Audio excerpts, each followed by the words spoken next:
So I'm Dylan Cuthbert. I directed the Tomorrow Children, or I'm still directing the Tomorrow Children, and I I run Q Games over here in Kyoto, Japan. We're an independent studio, and we make some pretty interesting games.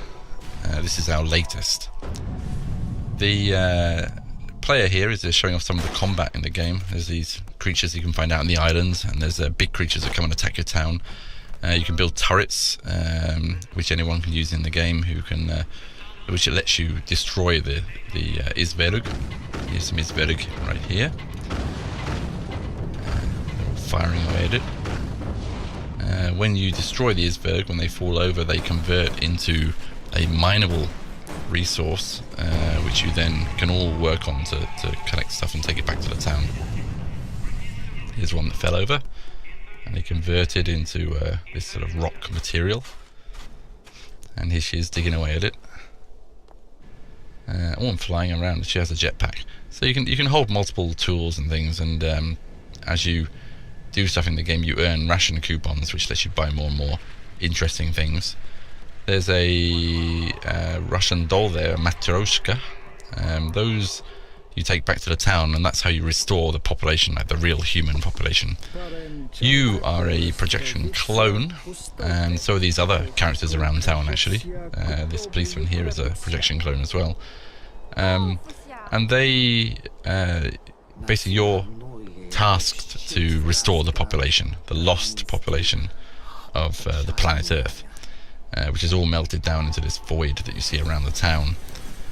And all these things that come out, like the Isberg, the monsters, and the islands, they all are born from that void. They're sort of born from the consciousness or the subconsciousness of mankind. Here she's restored a few of the humans to life, and she's going to make something on the workbench here. So this is a little puzzle you solve, and it lets you build things, basically, or craft things.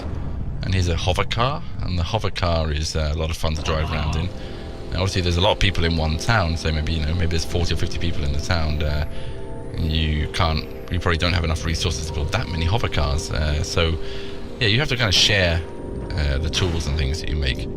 Here's someone else in a tank style hover car there, and now she's back at the town and she's repairing these buildings that have been destroyed by the Isberg. And there you can repair them together, of course. Just a little, it's a little mini game that you play, and I think the collaboration here is actually pretty interesting. When you're collaborating, you appear in each other's worlds. Here she's using void powers to build a bridge across the gap there, so she can start digging. She's digging into the wall there, and here she's flying around, just showing sort of one of the weirder islands, which is this sort of weird whale, which is kind of a cool island. And there they are, digging for resources, mining materials. You can dig your own tunnels and walkways and stuff, and make your way through these huge islands. And there's like treasure boxes to find, and here she's found a Matryoshka, a Russian doll. And they're finding lots of they're cutting down trees and chucking wood around and stuff. So in the alpha, a lot of the players went kind of crazy. So here we're just showing you some of the stuff that they did. It's a very flexible sandbox. You can do anything you want in it, and as you can see, people really did do anything they wanted in it.